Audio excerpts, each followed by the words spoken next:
Voilà, bien-aimés, nous sommes dans 1 Corinthiens au chapitre 5, où nous voyons les 5 premiers versets. Paul, qui est le fondateur de l'église de Corinthe. Alors là, il est en train de les reprendre par rapport à l'immoralité qui sévit dans l'église.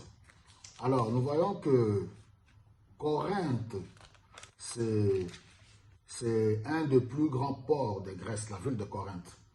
Alors là, nous voyons que les riches, les pauvres, voilà, libres et esclaves qui se côtoient.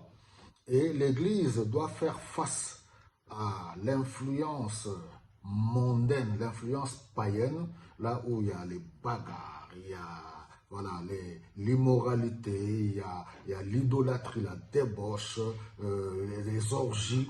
Et l'Église doit vivre au milieu de cette ambiance-là. Alors, comment faire? C'est pour cela l'Église, c'est sortir de, mise à part. Dieu nous recommande, comme on a vu la fois passée dans 1 Thessaloniciens au chapitre 4, que nous devons avoir une bonne conduite qui plaît à Dieu. C'est ça la volonté de Dieu, plaire à Dieu et nous garder de toute immoralité. Et vous voyez que c'est ce que nous sommes en train de vivre encore aujourd'hui. Alors, il dit qu'on entend dire parmi vous, 1 Corinthiens 5, au chapitre 5, au verset 1er, il dit, on entend dire parmi vous qu'il y a de l'immoralité qu'on ne trouve même pas chez les païens. C'est-à-dire que vous avez dépassé les païens de la ville de Corinthe. La ville de Corinthe est réputée où il y a vraiment une vie de dépravation, l'immoralité à tous les niveaux. Maintenant, vous de l'église, au point que l'un de vous est en train de sortir avec la femme de son père. Et vous en êtes fiers, vous n'êtes même pas affligés. C'est ça l'image même de l'église aujourd'hui. Que Dieu nous aide. En commençant par nous, les serviteurs de Dieu. Quelle est l'image de l'église aujourd'hui? Lorsqu'on trouve que les hommes de Dieu que nous sommes, c'est eux qui sont dans le mensonge. C'est les hommes de Dieu qui sont dans une vie de dépravation sexuelle. C'est les hommes de Dieu qui sont dans l'homosexualité. C'est les hommes de Dieu qui sont dans la compromission. C'est les hommes de Dieu qui sont devenus aujourd'hui les porte-paroles des politiciens, les porte-paroles des musiciens mondains. On les trouve, c'est les hommes de Dieu. Nous qui sommes appelés à être des modèles, des guides, oui, pour, oui, voilà, prendre soin des brebis du Seigneur. Et voilà, aujourd'hui, les hommes de Dieu sont plongés dans l'immoralité, sextape, toutes ces choses-là. Que l'Esprit du Seigneur nous vienne en aide.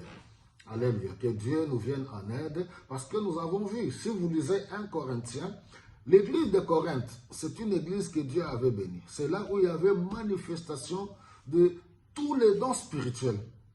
Et en même temps, voilà, là où le péché abonde, la grâce de Dieu surabonde. C'est Dieu a déversé sa grâce d'une manière particulière dans cette église, en dépit des péchés. Mais nous n'avons pas à fouler aux pieds la grâce de Dieu. Pourquoi? Parce que nous savons que le jour du jugement, il y aura de pleurs et des grincements de dents. Plusieurs diront, mais oui Seigneur, c'est en ton nom que j'ai prêché, en ton nom qu'il y a eu des miracles, j'ai prophétisé, j'ai chanté. Le Seigneur dira à ceux-là, je ne vous connais pas, vous qui commettez l'iniquité. Voilà, bien-aimés, nous devons vivre loin de l'immoralité. C'est un message d'aujourd'hui d'actualité. L'Église, c'est, nous sommes, d'abord notre corps est le temple de Dieu. Je ne cesse de le rappeler. 1 Corinthiens chapitre 6, verset 18-19. Nous sommes, notre corps est le temple de Dieu, que l'Esprit de Dieu habite en nous et que nous ne nous appartenons plus. Nous devons glorifier Dieu dans ce corps qui appartient à Dieu parce que nous avons été rachetés à un grand prix. Est-ce que sommes-nous affligés de l'état de l'Église aujourd'hui ou bien nous en sommes fiers comme si de rien n'était? Que le Saint-Esprit nous aide à pouvoir réparer cela. Que Dieu vous bénisse.